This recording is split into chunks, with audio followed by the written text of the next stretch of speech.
How's everybody doing? Kind of tired today, so I'm not going to have a whole lot of energy. I'm going to try to make it through this. There's 3 countries that want to put me in an office and speak to me: the United States, the United Kingdom, and Israel. They want to know if I'm awake and just what I know, if I know who I am. You don't have to pull me into an office. I am fully awake. I know exactly who I am.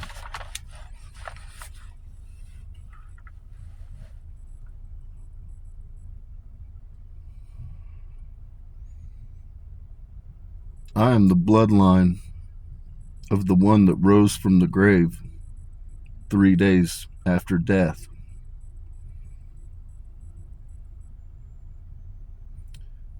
I'm the bloodline of the one that stood in the blood of Christ and was commanded to not know death.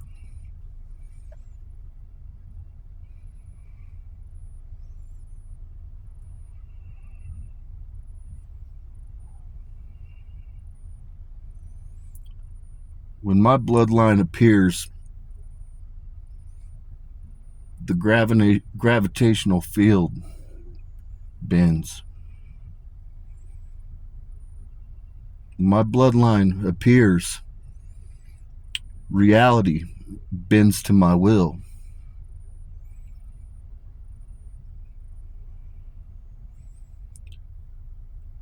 When my bloodline appears, nations topple and the continents shake. I know exactly who I am.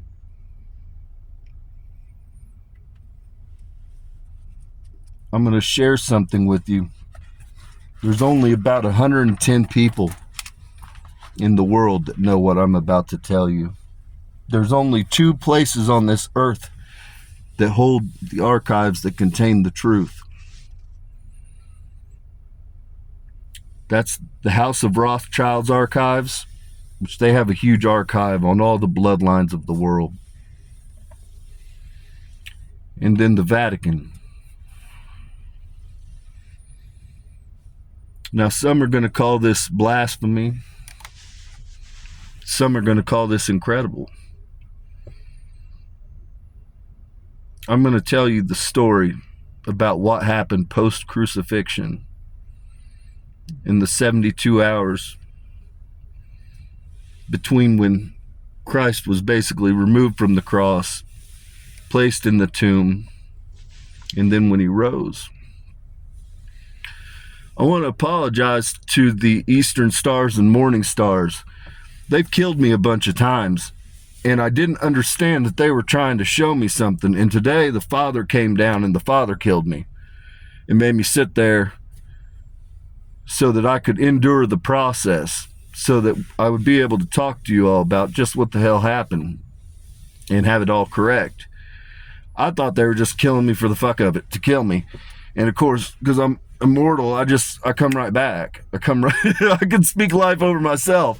And so with that, I'd just kind of kick him in the dick, just come right back.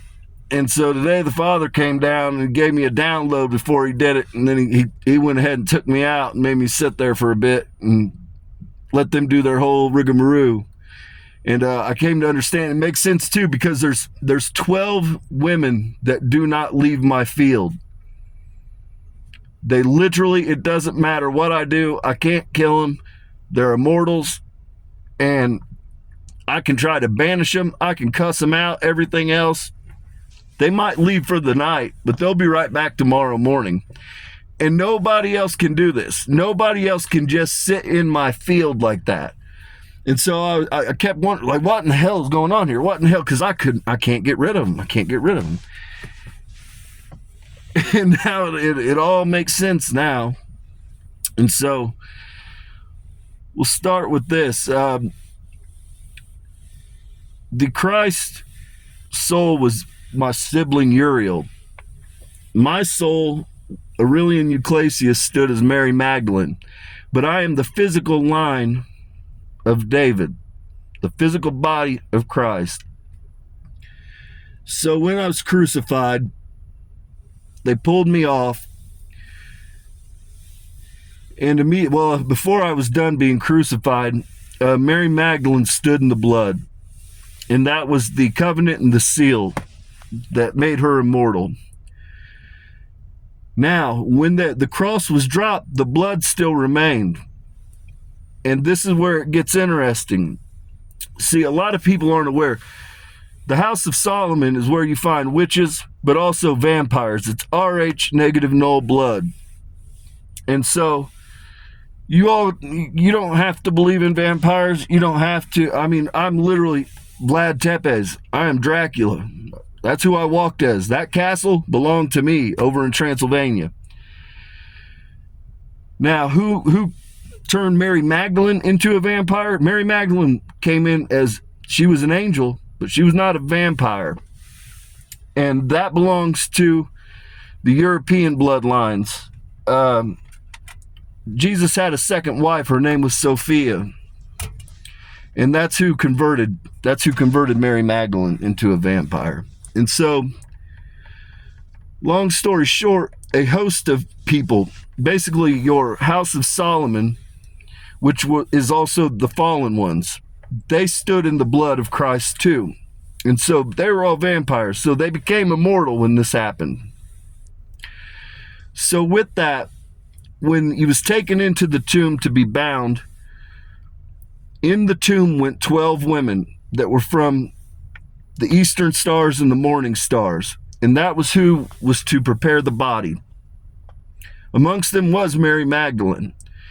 Now also, you had at this point, Uriel's soul had ascended up to heaven, and he was in heaven for basically 72 hours in the halls of heaven with God. And so during that period, the four other siblings, which you had Aurelion, you had Lucifer, you had Rahel, and Gabriel, they were also in the tomb watching over the body. And so in this period, they did the preparation just like what you think, clean the body, hands across the chest type thing. And what gets interesting is what happens thereafter.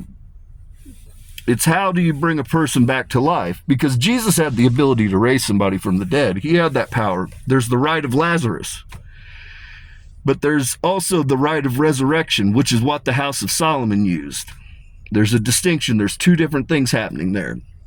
And so what occurred was on the third day, Jesus had been bound the whole time. They wrapped, cleaned the body, had been bound, and he was surrounded by the women that they refused to leave him. At that point, God entered into the tomb. And this is how the shroud was created. The Shroud of Turin, that is in fact real. The pulses of light that burned the blood or the pattern onto the cloth, it's similar to an EMP burst, but that was God inserting Uriel's soul back into his body. Now, this still didn't raise him from the dead. He was still dead. At that point, his body was unbound, and then the House of Solomon, which are vampires, make no mistake, they're holy immortals, they're vampires. They went ahead and it's not blood that they use, it's loosh, it's the energy of life. And so they latched on and they essentially pumped energy into him. And that's what rose Jesus on the third day. And they open the tomb and they all roll out. At that point, though, Jesus had already been dead. You could create essentially a vampire from the start. You can make a vampire. There's not many people that can actually make a vampire. I forget what the exact number is, but it's like there's like 9 or 10 on the whole planet that can actually create a vampire. Most of them are essentially, they're born from vampire families, or they're holy immortals that have been continuing on cycle. That's the truth of it. There's very few that can actually create a vampire. And so, sorry about that, I had to collect my thoughts. Anyways, Jesus basically because he had already been dead when they brought him back. He was only able to be back temporarily, essentially. So at that point, he was alive for about 5 days, and then his body was returned unto the earth. He essentially burned up, is what happened.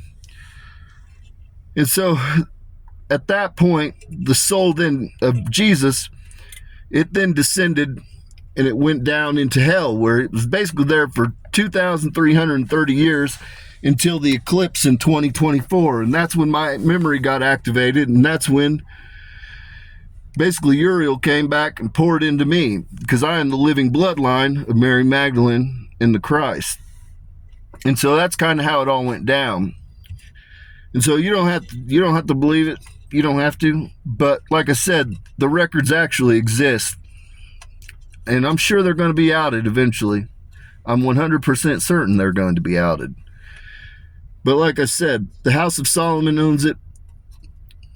I mean, not the House of Solomon. The House of Rothschilds has the archives. And then you have the Catholic Church that has the archives of what actually happened in the resurrection. And that's how it was performed. That's how Jesus was actually brought back. He was brought back by vampires. And I'm telling you, they're real. They're real as hell. I don't care if you believe me or not. I don't have to drink blood. I don't have to drink loosh because I'm a fucking energy monster. I produce my own. But again, I'm built a little bit different than a lot of the people here. So, and with that, when you talk about, there's basically like 3 lines you have, and that's where it comes in, where they talk about Leviathan, Behemoth, and Tiamat. Well, those are the lines. You have the old world, you have the Middle East, and you have Europe. Those are the bloodlines that are essentially your vampires. But they're actually, and they're all under the House of Solomon, which is the bloodline of the dragons. So within that, you have Rothschild, you have the House of Windsor, you have, it gets funky, but there's layers to it. But that's what you have going on, people. So with that, take it or leave it. I don't care, but I know exactly who the hell I am. To any of the agencies or nations that want to know, my blood is that of revolution. When my bloodline walks the earthly plane, revolutions happen.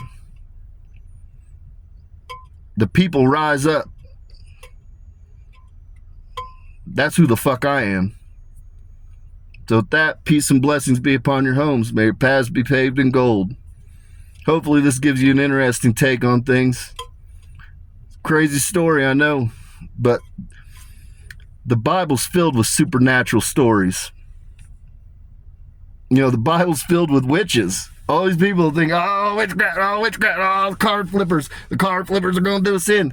The whole Bible is filled with supernatural events and damn witches. I don't care if you believe it or not. I don't care. It's just the facts are the facts. And so with that, good night. Peace and blessings be upon your homes. May your paths be paved in gold.